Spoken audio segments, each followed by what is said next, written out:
Hello everyone and welcome to GS with Yashodhara. How are you all doing? तो last lecture में हम लोगों ने क्या किया है, हम लोगों ने सेशंस के बारे में पढ़ा है, हमने आईएनसी का फॉर्मेशन के बारे में पढ़ा and of course we read about the important जो सेशंस, पहले के 4 इम्पोर्टेंट सेशंस थे जिसमें आपका फर्स्ट मुस्लिम भी है, आपका फर्स्ट इंग्लिश भी है जिसने सेशन को प्रिजाइड किया था। इसी के साथ फर्स्ट एक्चुअली में सेशन प्रिजाइड कौन करने वाले थे, WC बैनर्जी, उनके बारे में हमने पढ़ा। एक्चुअल आइडिया किसका था, SN बैनर्जी का था, और साथ में अनंत मोहन बोस का था। उन सब चीजों के बारे में हमने पढ़ा। So in the last lecture I told you about what कि देयर इज डिफरेंट एरास, जैसे कि 1885 से लेके 1905 तक it is basically the era of moderators, जिसमें आपके दादा भाई नारोजी हैं और जो भी हमने कल नाम पढ़े थे। ठीक है, इसके बाद 1905 से लेके 17 तक जो आपका पीरियड है that is what, that is your era of extremist, जिसमें आपके Bal Pal Lal and of course Aurobindo Ghosh है। और उसके बाद 17 से लेके 47 तक it's Gandhian style of struggle, उनके बारे में हमने पढ़ा था। ठीक है, तो आज हम पढ़ेंगे आपका 1905 का सेशन और उसके बाद द हिस्टोरिक सूरत सेशन, उसके बारे में हम पढ़ने वाले हैं। नाउ 1905 में 1903 में इस तरीके का अनाउंसमेंट हुआ कि एक प्लानिंग चल रहा है, प्लानिंग क्या करने के लिए, बंगाल को पार्टीशन करने के लिए। However the problem was never partition of Bengal, the problem was always the style of partition of Bengal, जिस तरीके से बंगाल को तोड़ा जा रहा था ईस्ट और वेस्ट में। ईस्ट में आपके मुस्लिम मेजोरिटी रख दिए गए with the capital as Dhaka, एंड जो आपका वेस्ट था जो आपका Bengal, west side of Bengal, उसमें हिंदू पॉपुलेशन रख दिया गया, जिसमें आपका कैपिटल वाज कैलकाटा। ठीक है, बंगाल इटसेल्फ।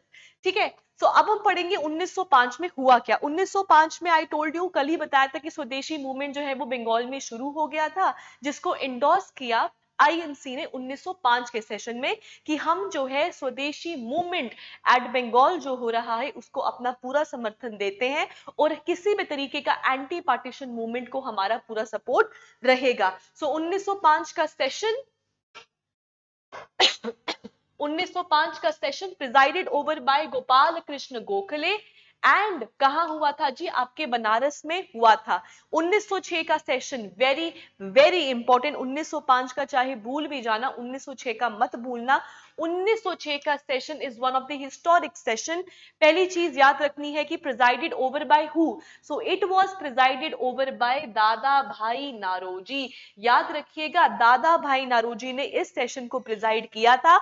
और ये सेशन हुआ कहां पे था, सेशन हुआ था कैलकाटा में। सो कैलकाटा सेशन 1906 का, presided over by Dadabhai Naoroji. Now what was historic about the session, क्योंकि इसमें क्या चीज एडॉप्ट किया गया था, the adoption of Swaraj. So Swaraj was adopted, Swaraj को एडॉप्ट किया गया था, इसीलिए ये जो आपका सेशन है it is highly is historic. Swaraj was adopted. ठीक है, अगर यहां दिख नहीं रहा है, सो दिस इज स्वराज। ठीक है, what is Swaraj, self rule. अब याद रखिएगा, इस स्वराज तक पहुंचते पहुंचते ना, मतलब इस सेशन तक पहुंचते पहुंचते ऑलरेडी बहुत प्रॉब्लम्स हो चुके हैं। प्रॉब्लम्स कहने का मतलब ये है कि मॉडरेटर्स और एक्सट्रीमिस्ट के आइडियोलॉजीज में बहुत फर्क ऑलरेडी आ चुका है, 1903 से ही आना शुरू हो गया था। यहां तक कि किताबों में यह भी लिखा गया है कि 1906 में जहां फर्स्ट टाइम स्वराज की बात की गई थी, स्वराज का शब्द यूज करना भी नहीं चाहते थे मॉडरेटर्स। हाउएवर एक्सट्रीमिस्ट उनको इतना प्रेशराइज कर रहे थे कि उन्होंने स्वराज जो है उसका नाम ले लिया। हाउएवर मॉडरेटर्स की मानी जाती तो मॉडरेटर्स वर नेवर कि अभी हम स्वराज के लिए तैयार हैं। So what is Swaraj, Swaraj का मतलब होता है सेल्फ रूल। पहली चीज क्या एडॉप्ट किया गया, आपका स्वराज को एडॉप्ट किया गया। इसी के ही साथ सेल्फ रिलायंस, सेल्फ रिलायंस के बारे में बात की गई। और सेल्फ रिलायंस का मतलब होता है आत्म शक्ति, कि हम अपने लिए खुद रिलायंट हैं। सो आत्मशक्ति वाज आल्सो एडॉप्टेड।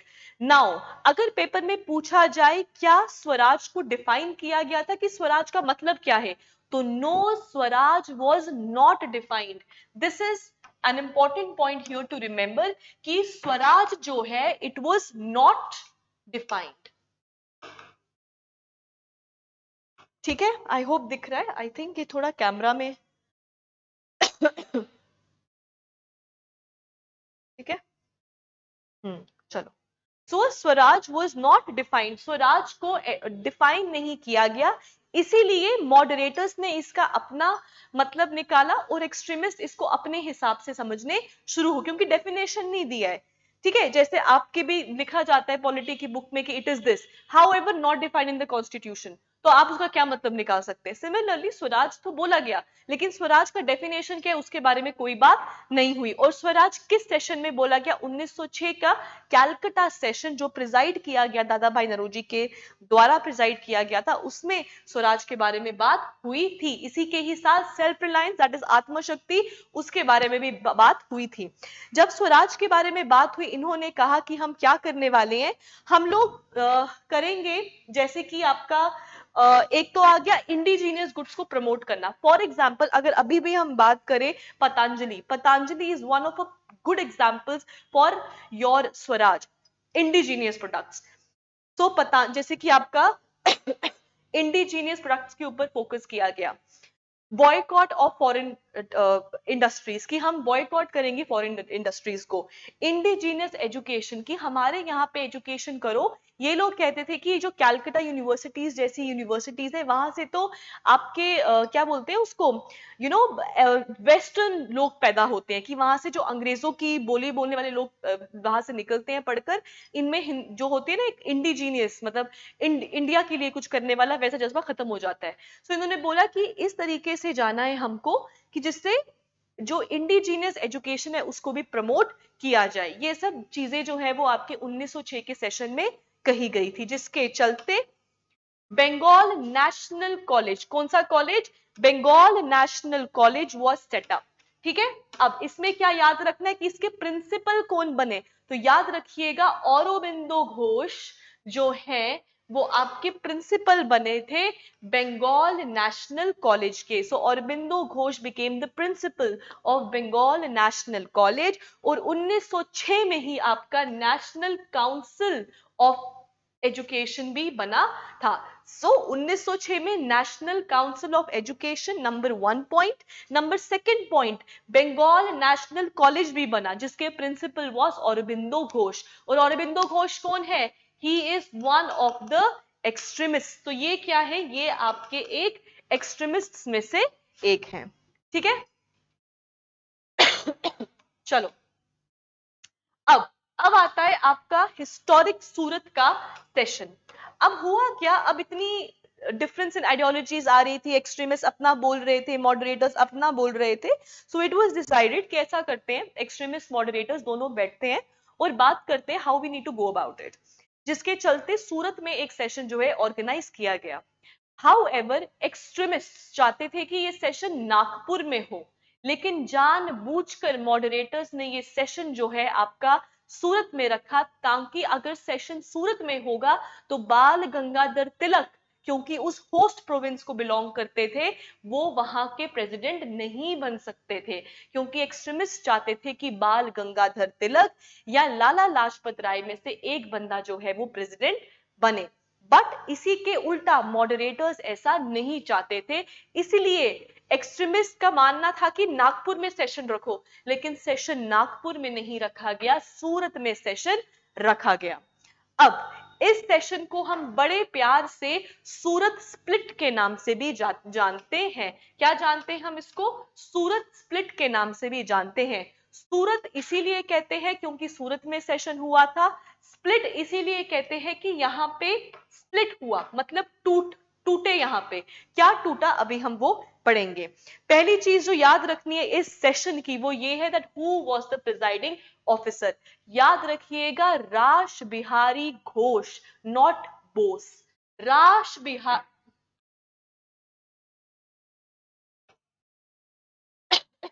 तो रास Bihari Ghosh became the president of the Surat session.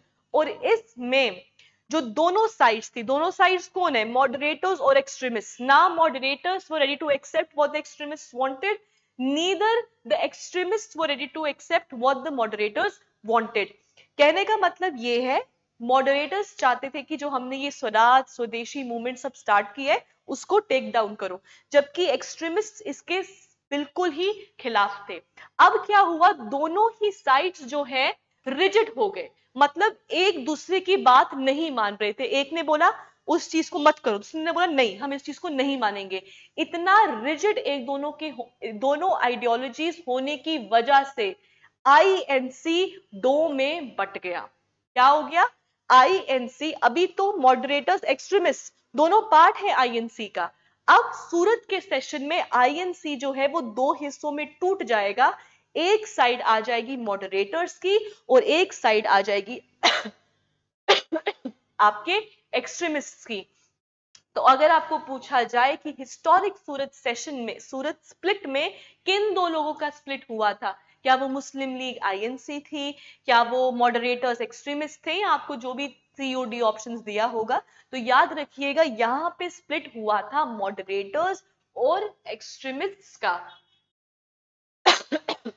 ठीक है, सो क्या हो गया? स्प्लिट हो गया मॉडरेटर्स और एक्सट्रीमिस्ट्स के बीच में हो गया जी आपका स्प्लिट। जैसे ही स्प्लिट हुआ, अब government knew, whenever I say government I mean British government, British सरकार को पता था कि एक्सट्रीमिस्ट जो है वो गरम दल वाले लोग हैं और ये जो है बहुत डेंजरस हो सकते हैं। गवर्नमेंट ने 1907 के बाद ही they were very harsh on extremist. हम आगे पढ़ेंगे कैसे औरबिंदो घोष जो है उनको 1908 में, ये बाल गंगाधर तिलक, उन सबको 1908 में जेल में डाल दिया गया था, काला पानी की सजा उनको सुनाई गई थी। बाल गंगाधर तिलक जब आपके 1916 में निकलेंगे बाहर, उसके बाद तो खैर वो होम रूल लीग ज्वाइन कर लेंगे, लेकिन औरबिंदो घोष जो है वो कहाँ चले जाते हैं? आपके पुडुचेरी में जाके एज आचार्य वहां पे अपना लाइफ जो है वो शुरू कर लेते हैं। और जब बाल गंगाधर तिलक भी निकलते हैं तो वो भी गवर्नमेंट को बोल के निकल के कि मेरा agenda is still Swaraj. However जिस तरीके से एक्सट्रीम लेवल के ऊपर मैं काम कर रहा था वैसे नहीं करूंगी, बट मेरा एजेंडा जो है वो स्वराज था, है और हमेशा रहेगा। सो गवर्नमेंट क्या होगी? एक्सट्रीम होगी, मतलब बहुत ज्यादा हार्श हो गई आपके एक्सट्रीमिस्ट के साथ। ठीक है, नाउ अब हम कहां पहुंच गए? 1907 हो चुका है। अब 1907 में ही ना आपका जो वाइसरॉय होते हैं दैट इज लॉर्ड मिंटो। ठीक है, जैसे ही हम लॉर्ड मिंटो का नाम सुनते तो हमको क्या याद आता है? Morley Minto reform of 1909। याद रखिएगा 1907 में ही अनाउंसमेंट हो गया था for your government of India act 1909 आने वाला है, that is popularly known as the Morley Minto reform, जिसमें Morley was secretary of the state and Minto was the viceroy. Morley Minto reform के बारे में हम अपनी नेक्स्ट क्लास में पढ़ेंगे, लेकिन मॉर्ले मिंटो रिफॉर्म में एक बड़ी इंपॉर्टेंट चीज जो है वो डाली गई थी, जिसके रूट्स आपके 1906 में हैं। तो सबसे पहले हम पढ़ेंगे 1906 में ऐसा क्या हुआ जिसके चलते वो प्रोविजन जो है वो 1909 के एक्ट में आया था। अब हम बात करेंगे the birth of all India Muslim league और पॉपुलरली नोन एज मुस्लिम लीग। अब था क्या जी मुस्लिम लीग? याद रखिएगा जब मुस्लिम लीग बनी थी उस टाइम पे the viceroy was Lord Minto. So who was the viceroy? Lord Minto was the viceroy. अगर पूछा जाए कि कौन सी डेट को जो है आपका मुस्लिम लीग बना था, तो दिसंबर के महीने में 1906 में आपका मुस्लिम लीग बना था। उसके ऊपर हम बाद में आएंगे, पहले हम अक्टूबर के महीने में जाते हैं। अक्टूबर के महीने में मिंटो जो शिमला में रह रहे थे उनसे मिलने के लिए जाते हैं आपके आगा खान। कौन जानते हैं? आपके आगा खान। आगा खान कहीं कहीं पे आगा खान 3 भी लिखा होता है, थर्ड, तो सेम ही है। ठीक है,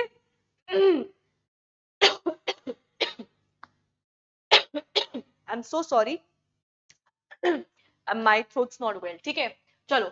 सो अक्टूबर के महीने में जो आपके आगा खान है वो जाते हैं मिलने के लिए वाइसरॉय को। Who is the viceroy? Lord Minto is the viceroy. जब मिंटो को मिलने के लिए जाते हैं, ये जो डिस्कशन है ना इनकी, जहां पे ये मिलने जा रहे हैं, उसको बोलते हैं शिमला डेप्यूटेशन। क्या बोलते हैं? शिमला डेप्यूटेशन। तो शिमला में एक डेप्यूटेशन होता है जिसको लीड करते हैं आपके, जिसमें पार्ट लेने जाते हैं आपके आगा खान। कौन है जी वाइसरॉय? लॉर्ड मिंटो है आपका वाइसरॉय। जब आगा खान उसको मिलने के लिए जाते हैं तो आगा खान बोलते हैं कि देखो हमको रिप्रेजेंटेशन चाहिए हमारी कंट्रीब्यूशन के हिसाब से, ना ही हमारी पॉपुलेशन के हिसाब से। कौन बोलता है? आगा खान बोलते हैं। किसको बोलते हैं? मिंटो को बोलते हैं कि हमको रिप्रेजेंटेशन चाहिए on the basis of our contribution, not not on population. So not on population, हमको रिप्रेजेंटेशन चाहिए ऑन आर कंट्रीब्यूशन. इसी के साथ वो बोलते हैं कि हमको क्या चाहिए, सेपरेट इलेक्टोरेट चाहिए. You get my point. Separate electorate की बात कौन करते हैं, आगा खान करते हैं शिमला डेप्यूटेशन में जाके, जिसको एक्सेप्टेंस मिलती है. और एक इंपॉर्टेंट प्रोविजन जो आपके 1909 के एक्ट में है, that was separate electorate. You get my point. Now जैसे ही ये दो चीजें होती हैं, this was been accepted, accept हो जाता है. ठीक है, एक्सेप्ट, इसको एक्सेप्टेंस मिलता है. और फिर लेटर ऑन हम देखते भी हैं 1909 के एक्ट में. तो ये दो चीजें जो है वो आगा खान पुट फॉरवर्ड करते हैं वाइसरॉय के सामने. एंड फाइनली अक्टूबर के महीने में ये होता है. और दिसंबर 30 को, कब, दिसंबर 30 1906, ये 3 दिसंबर है. ठीक है, दिसंबर 30 1906 ऑल इंडिया मुस्लिम लीग जो है वो बन जाती है ढाका में. ये क्वेश्चन हाल ही में जेकेएएस में पूछा गया था कि मुस्लिम लीग का फॉर्मेशन कहां होता है. सो याद रखिएगा, ढाका में इसका फॉर्मेशन होता है. और पहले प्रेसिडेंट कौन बनते हैं, तो जी आपके आगा खान जो है वो इसके प्रेसिडेंट बनते हैं. हाउएवर, ये लीग बनाने में पूरा contribution is not, can not be given to Aga Khan only. इसके अलावा जो इंपॉर्टेंट नाम जुड़े हैं मुस्लिम लीग के साथ, वो भी आप याद रखिएगा. वो है नवाब सलीम उल्लाह, नवाब मोहसिन उल मुल्क एंड वकार उल मुल्क. तो इन तीन के नाम भी आपको याद रखने आगा खान के साथ. अगर दो के नाम ना याद रखे तो नवाब सलीम उल्लाह एंड आगा खान, इन दो के नाम तो आपको याद रखने हैं, because these were the founders of all India Muslim league. ठीक है. अब क्या हुआ, बन गया जी सेपरेट इलेक्टोरेट. 1907 में बोला जाता है कि एक गवर्नमेंट ऑफ इंडिया एक्ट आने वाला है. और फाइनली 1909 में आ जाता है आपका गवर्नमेंट ऑफ इंडिया एक्ट 1909, जिसको हम प्यार से मॉर्ले मिंटो रिफॉर्म भी कहते हैं. Who was Morley, Morley was secretary of state and Minto was your viceroy. ठीक है. 1909 का एक्ट हम अपने नेक्स्ट लेक्चर में कवर करने वाले हैं. और साथ ही साथ नेक्स्ट लेक्चर में 1909 का एक्ट कवर होगा. और साथ ही में जो हमने प्रीवियस लेक्चर्स किए हैं उसमें आपके आई विल ट्राई कि 5 to 10 एमसीक्यूज भी लेके आऊं, ताकि आपका रिवीजन भी साथ साथ हो जाए. ठीक है. सो दिस सेशन और this class was up till your 1909 1907 rather. अब 1909 का एक्ट आएगा आपके नेक्स्ट क्लास में. ठीक है.